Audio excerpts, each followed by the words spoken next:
بسم اللہ الرحمن الرحیم۔ السلام علیکم ناظرین، بنی اسرائیل کے وہ 70,000 مرد کون تھے جو ایک دن ایک ساتھ سب مر گئے اور پھر ایک دن ایک ساتھ سب دوبارہ زندہ ہو گئے؟ ان کو اللہ رب العزت کے کس نبی نے دوبارہ زندہ فرمایا تھا؟ حضرت حزقیل علیہ السلام کون تھے اور ان کا انتہائی حیران کن واقعہ قرآن مجید فرقان حمید نے کن الفاظ میں بیان کیا ہے؟ یہی ہماری آج کی ویڈیو کا موضوع ہوگا، اور آج ہم آپ کو حضرت حزقیل علیہ السلام کے حوالے سے ایمان افروز معلومات فراہم کریں گے۔ اللہ رب العزت نے قرآن مجید فرقان حمید کی سورہ بقرہ کی آیت نمبر 243 میں ارشاد فرمایا، کیا تم نے انہیں نہیں دیکھا جو ہزاروں کی تعداد میں تھے اور موت کے ڈر کے مارے اپنے گھروں سے نکل کھڑے ہوئے تھے؟ اللہ تعالیٰ نے انہیں فرمایا مر جاؤ، پھر انہیں زندہ کر دیا۔ بے شک اللہ تعالیٰ لوگوں پر بڑا فضل والا ہے، لیکن اکثر لوگ ناشکرے ہیں۔ ناظرین، اللہ رب العزت نے اس آیت مبارکہ میں حضرت حزقیل علیہ السلام کی قوم کی طرف اشارہ فرمایا ہے۔ ناظرین، حضرت حزقیل علیہ السلام اللہ رب العزت کے جلیل القدر پیغمبر تھے۔ حضرت موسیٰ علیہ السلام کے تیسرے خلیفہ تھے جو منصب نبوت پر سرفراز کیے گئے۔ حضرت موسیٰ علیہ السلام کی وفات کے بعد آپ کے خلیفہ اول حضرت یوشع بن نون علیہ السلام ہوئے، جن کو اللہ تعالیٰ نے نبوت عطا فرمائی۔ ان کے بعد حضرت کالب بن یوحنا علیہ السلام حضرت موسیٰ علیہ السلام کی خلافت سے سرفراز ہو کر مرتبہ پر فائز ہوئے۔ پھر ان کے بعد حضرت حزقیل علیہ السلام حضرت موسیٰ علیہ السلام کے جانشین اور نبی ہوئے۔ حضرت حزقیل علیہ السلام کا لقب ابن العجوز تھا، جس کا مطلب ہے بڑھیا کے بیٹے، اور آپ ذوالکفل بھی کہلاتے تھے۔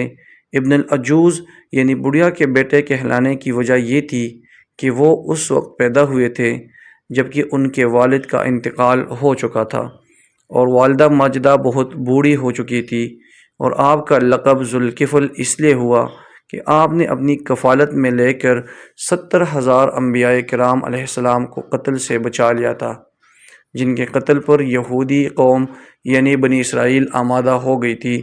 پھر وہ خود بھی خدا کے فضل و کرم سے یہودیوں کی تلوار سے بچ گئے اور برسوں زندہ رہ کر اپنی قوم کو ہدایت فرماتے رہے۔ ناظرین، 70,000 مردوں کے زندہ ہونے کا واقعہ کچھ یوں ہے کہ بنی اسرائیل کی ایک جماعت جو حضرت حزقیل علیہ السلام کے شہر میں رہتی تھی، شہر میں طاعون کی وبا پھیل جانے سے ان لوگوں پر موت کا خوف سوار ہو گیا، اور وہ لوگ موت کے ڈر سے سب کے سب شہر چھوڑ کر ایک جنگل میں بھاگ گئے اور وہیں رہنے لگے۔ تو اللہ رب العزت کو ان لوگوں کی یہ حرکت بہت زیادہ ناپسند ہوئی، چنانچہ اللہ تعالیٰ نے ایک عذاب کے فرشتے کو اس جنگل میں بھیج دیا، جس نے ایک پہاڑ کی آڑ میں چھپ کر اور چیخ مار کر بلند آواز سے یہ فرما دیا کہ منہ تو یعنی تم سب مر جاؤ۔ اور اس بھیانک چیخ کو سن کر بغیر کسی بیماری کے بالکل اچانک وہ سب کے سب مر گئے، جن کی تعداد مفسرین نے 70,000 لکھی ہے۔ ناظرین، ان مردوں کی تعداد اس قدر زیادہ تھی کہ لوگ ان کے کفن و دفن کا کوئی انتظام نہ کر سکے، اور ان مردوں کی لاشیں کھلے میدان میں بے گور و کفن 8 دن تک پڑی پڑی سڑنے لگی، اور بے انتہا بدبو سے پورے جنگل بلکہ اس کے اطراف میں بدبو پیدا ہو گئی۔ کچھ لوگوں نے ان کی لاشوں پر رحم کھا کر چاروں طرف سے ایک دیوار بنا دی تاکہ وہ لاشیں درندوں سے محفوظ رہیں۔ ناظرین، کچھ دنوں کے بعد اللہ کے پیغمبر حضرت حزقیل علیہ السلام کا اس جنگل میں ان لاشوں کے پاس سے گزر ہوا تو اپنی قوم کے 70,000 انسانوں کو اس موت ناگہانی اور بے گور و کفن لاشوں کی فراوانی دیکھ کر رنج و غم سے ان کا دل بھر گیا۔ آپ دیدہ ہو گئے اور باری تعالیٰ کے دربار میں دھک بھرے دل سے گڑ گڑا کر دعا مانگنے لگے کہ اے پروردگار عالم، یہ میری قوم کے افراد تھے جو اپنی نادانی سے یہ غلطی کر بیٹھے کہ موت کے ڈر سے شہر چھوڑ کر جنگل میں آ گئے۔ یہ سب میرے شہر کے باشندے ہیں، ان لوگوں سے مجھے انس تھا اور یہ لوگ میرے دکھ سکھ کے شریک تھے۔ افسوس کہ میری قوم ہلاک ہو گئی اور میں بالکل اکیلا رہ گیا۔ اے میرے پروردگار، یہ وہ قوم تھی جو تیری حمد کرتی تھی اور تیری توحید کا اعلان کرتی تھی اور تیری کبریائی کا خطبہ پڑھتی تھی۔ ناظرین، حضرت حزقیل علیہ السلام بڑے سوز دل کے ساتھ دعا میں مشغول تھے کہ اچانک آپ پر وحی اتر پڑی کہ اے حزقیل علیہ السلام، آپ ان بکھری ہوئی ہڈیوں سے فرما دیجئے کہ اے ہڈیوں، بے شک اللہ تعالیٰ تم کو حکم فرماتا ہے کہ تم اکٹھا ہو جاؤ۔ یہ سن کر بکھری ہوئی ہڈیوں میں حرکت پیدا ہوئی اور ہر آدمی کی ہڈیاں جمع ہو کر ہڈیوں کے ڈھانچے بن گئے۔